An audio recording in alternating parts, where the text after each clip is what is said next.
Well,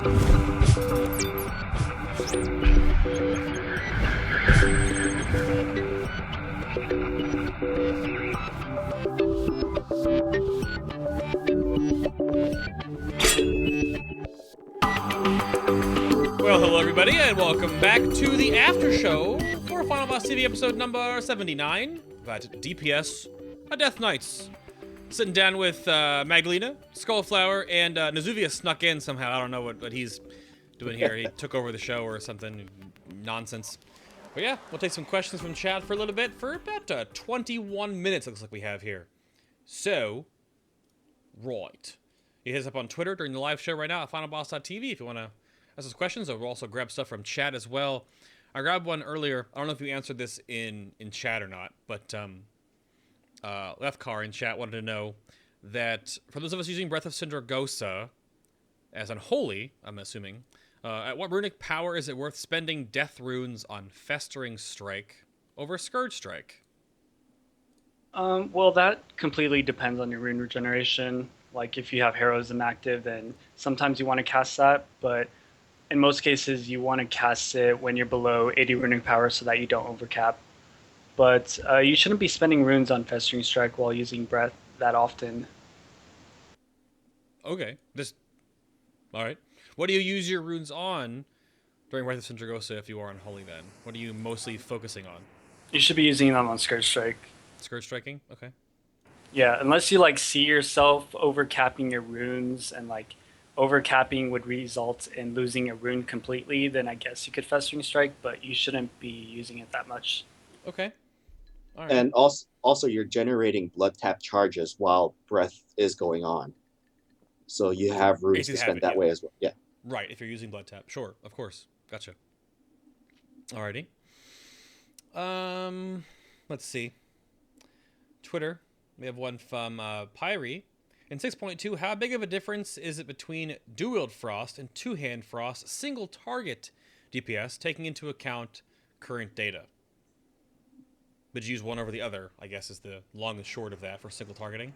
Well, basically, dual-wield is really, really weak in single target, so I wouldn't even bother with that spec for single target.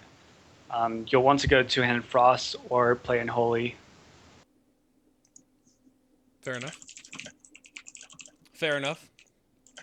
A follow-up question was, can you comment on the difference between dual-wield and two-hand Frost single target in 6.2? Like, why is dual-wield so weak compared to dual-wield? I mean, why is dual-wield so weak compared to two-hand for Frost single target? I guess it's just the tuning of Howling Blast. Like Magdalena said earlier, Howling Blast really does need a buff to make dual-wield more viable for single target. Okay. Like I said, is that because the difference in damage because you're frost striking so much more with dual wield and it just doesn't compare to the giant damage chunks you get from Obliterate with two hand?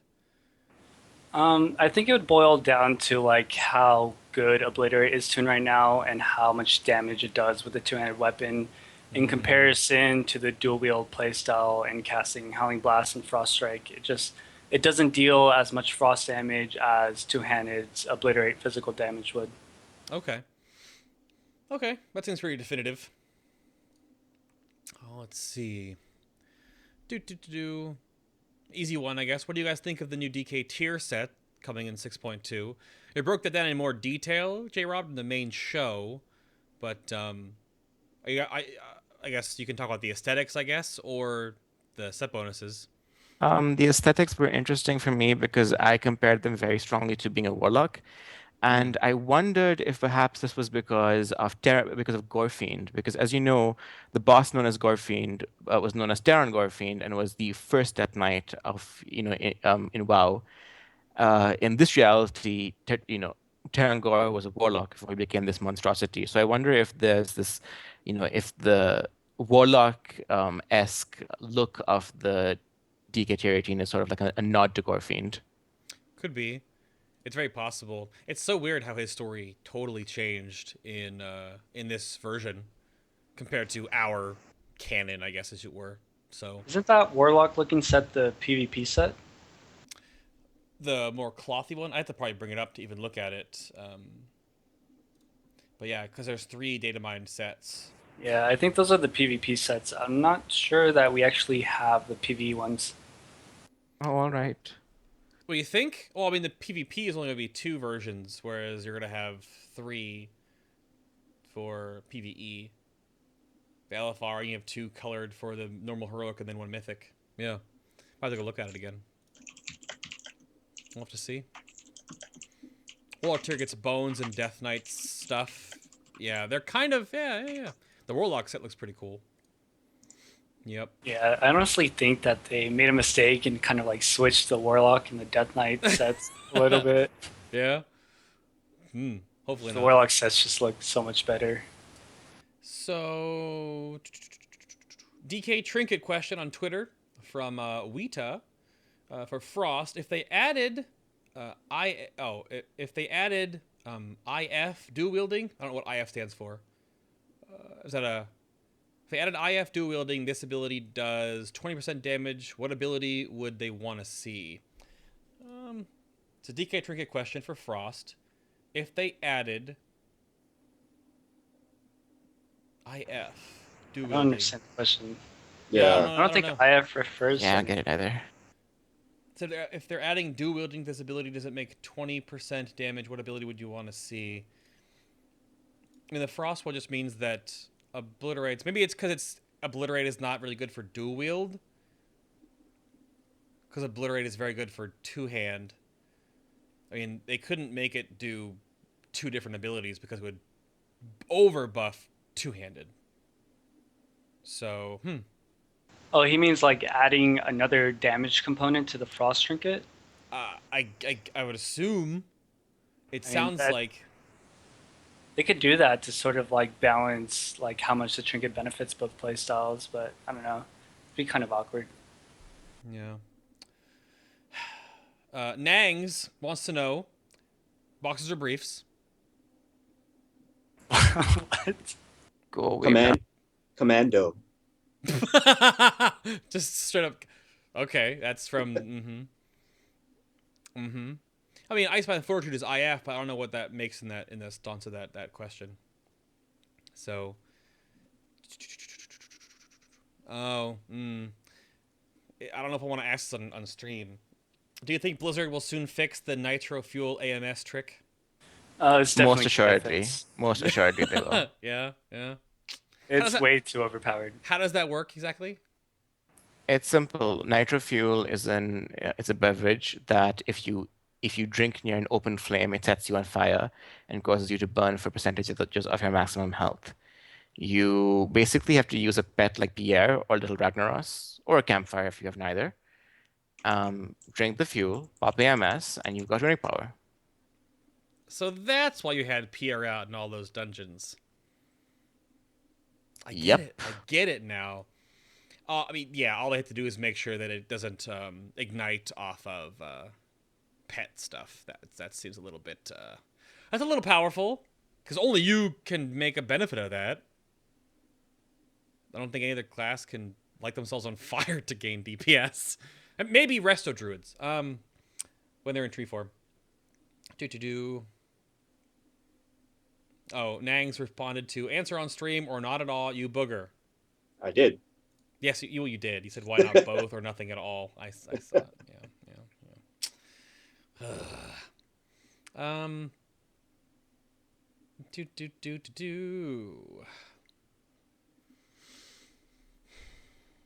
Ba-doop-boop-ba-doop-ba-doop. Nitrofuel is glorious. That sounds rough. That sounds so weird. Not a fan. Yeah, I'm just checking Twitter and chat for questions. So, if you guys had to design a Frost-specific level 100 talent to replace Necrotic Plague, what would it be? That's what I was talking about in the show. I didn't really bring that up, but what would you actually replace it with, if that's the swap talent? I actually believe that they should make the 100 talents sort of like spec-specific. So Necrotic Plague would be baseline for Unholy, Breath of Sinjagosa would be baseline for Frost, and Defile would be baseline for Blood. And then they would have to design some new talents around that. Wow, so you're going the whole 9 on that then, SkullFlower. Like, just... Yeah, like, it just makes sense to have these sort of spec-specific themed abilities be baseline for these two specs. Yeah. I mean, it's a testing bed. I mean, Blizzard usually tests baseline-ish stuff in talents and set bonuses normally. So I don't know. That's a big swing, but that would do something. You're just basically telling Blizzard to cake in those three to the three respective specs and then make 3 new 100s. You're right. Right. Oh man, is Nobble in chat right now? This is sort of a question for him. From a lore point of view, this comes in from Robbie on Twitter. From a lore point of view, how could a Worgen become a Death Knight? Oh, that was answered in Cataclysm. Worgen DKs are former slaves of Arugel. They escaped, his control, but were then killed and resurrected as minions of the Lich King. Well, there you go. That's it. Yeah, so they're the Worgen that were outside the wall, is what you're saying. Yeah, exactly. They are not Gilnean citizens. Correct, yeah. They're the old school Worgen, right. Okay.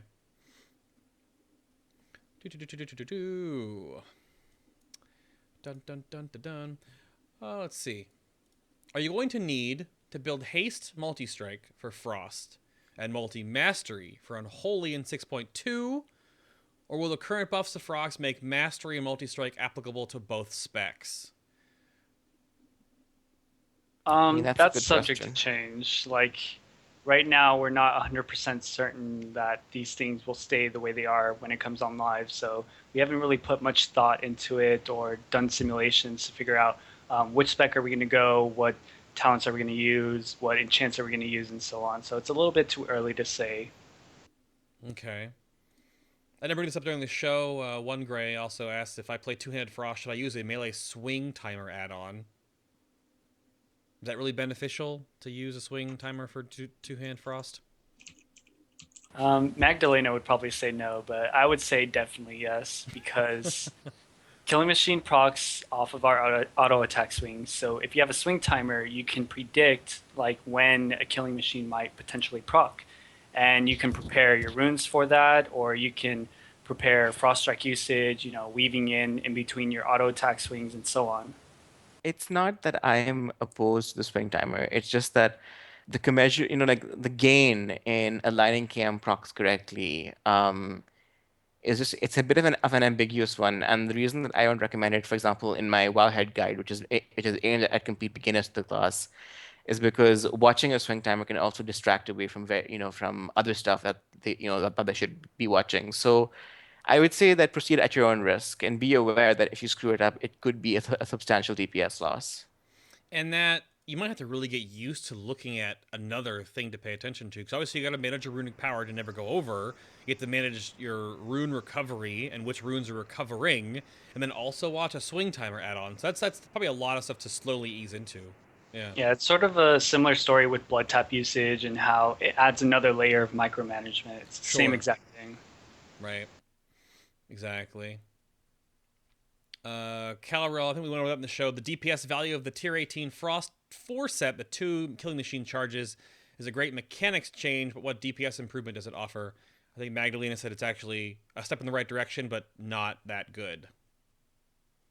I think the consensus is that it'll be somewhat of a good DPS boost, but we don't have the actual numbers for it yet because they're not actually implemented into items. But besides that, I think we can agree that it won't be very fun to play with. It just seems like it's going to make you want to spam the abilities immediately because you don't want it to proc again, and then you waste charges. Yeah, exactly. These charges aren't going to roll over past 2, so you pretty much want to get rid of them right away. It'll be a great thing to use, to burst with if the encounter calls for it, but we'll see how the fights play out. Yeah, there's a lot that's still up in the air right now. I think everyone has to really remember that. The supposed-ish possible launch dates for 6.2 is late June or like early to mid-July. So we've still got over a month of testing to do. So or at BlizzCon. Now, you get out of there with that nonsense. So we'll see. People were asking about the best transmogs for Death Knights. Do you guys have personal opinions on the best DK transmog? That Garrison Salvage Yard transmog, pretty good. I mean, I've pretty much just stuck with the DK challenge mode set from Mists of Pandaria because why not? Yeah, your art is about it. Your character frame. Yeah, that's true. That's a good set. I kind of like the Blackrock set because it sort of matches with my Horde Tabard. Your stupid Horde Tabard. Yeah. I mean, the only thing I really transmog is my weapon. Either I'll switch between the Shoveler or the twin, the Kempis Keep sword from Kael'thas. Oh, good. So none of you really, and SkullFlower, you're not even using like because that sword you get from the Garrison is covered in cool roses and stuff. No, really? I see your picture doesn't have it. You have that stupid huge ass fire sword thing. Challenge mode weapon. It's awesome. Yeah, that's true. It's pretty cool looking. I'll agree. I will agree. Yeah, Ketsu even said CM gear too. Yeah. If AMS no longer generated runic power, would you prefer there be a unique cooldown to generate runic power, or would you rather it be gone completely and simply buff something else as a result? I don't want AMS soaking to ever go away. It's one of what... No, I'm serious. It's one of the unique things that defines our class. I was already a bit irritated with Blizzard for nerfing it so hard in Warlords. And if AMS were to no longer generate runic power, I'd be very upset. It's truly one of the things that I love about being a DK. Do you agree, SkullFlower? I agree, yeah. It would if you remove that, it would open so many GCD gaps that we would have nothing else to fill them with. So having that runic power generation there is really, really good. Gotcha. It's also a good defining quality of what separates, really good DK, DPS DKs versus, maybe average ones. AMS soaking usage and how you use it. That's a good point. I mean, it's sort of like a little, not a hidden skill cap, but it is sort of a interesting way to, and I can't even use the word abuse because it's possible that you're gaining a benefit from properly timing the use of not taking a whole bunch of damage from said mechanical or magical ability to use AMS. Yeah, as long as you're not using it this like scumbag DPS, and then all of a sudden something happens that you have to soak properly and not die from. Yeah, I guess that's the back and forth there. Well, I mean, that's what farm is for, scumbag. Yeah, that's fine. Yeah, exactly. Probably like one more question, and then we'll jump out of here. So, yes, you stated that the race, the Blood Elves, could affect the ticks on breath. Is it a minor? Is it that minor, or if you were to min-max, is the race change worth it? I'm assuming if you're on Horde. If you're in a top-end guild, I would definitely consider changing to Blood Elf. It's like a couple hundred DPS, but if you don't really care about numbers and min-maxing, then of course you can ignore it. I mean, Blood Elves, I think, have sort of been if you can be Blood Elf on Horde, be Blood Elf right now. A lot of, certain classes. I know Retribution Paladin Blood Elf is good. You said DK Blood Elf is good. So there's quite a number of classes I think that really benefit from it. I think Warrior Blood Elf is pretty good. So, it's just, Arcane Torrent, man. If it gives you a resource you can use to better help your rotation and eke out some more damage, it's pretty good.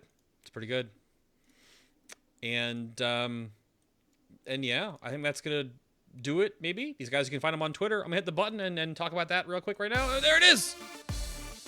Well, thank you for watching this episode of Final Boss TV, episode number 79. If you have any questions for Retribution Paladins next week, please send in those questions, as we will be talking about Retribution Paladins next week on FinalBossTV. Around the table again, we had the top hat aficionado himself. He's reaching for it. Look at it. Let me get it on. Where? Oh, there we go. There we go. It is. We had Nazuvious here, one of the moderators from the Acherus IRC. It's pretty awesome to have you on the show, sir. Thank you for being here. Thank you for having me. Very, very good. We had SkullFlower from Midwinter and the creating force behind SummonStone. You can go follow him on SkullFlower DK on Twitter. Bother him there or in the IRC, whichever you prefer. Thank you for being on the show, Skull. It's awesome stuff, sir. Thank you for having me. And then Magdalena, of course. Also on Twitter as Magdalena DK. And then, of course, you can go to sonofalich.com, which is can be your portal to go to the Acherus IRC. Mag's, a pleasure as always, sir. Thank you very much. Anytime. Thank you. Very, very good stuff. I have no idea what I talk about on the show. I just kind of blabble. And these guys know what the hell they're talking about. So thank you very much for watching. Again, Retribution Paladins next week. Everyone behind the scenes at Final Boss TV. Thanks you for watching so much. We'll see you in the YouTube comments, on the Twitter, on the Facebook, on the weekly stream. And until next time, guys, trust in your still-tempered fate until it changes. Bye-bye. Bye-bye. Bye-bye. Bye-bye. Bye-bye. Naz, wave bye. Or tip your tat. That's fine, too. What is the... these guys, though.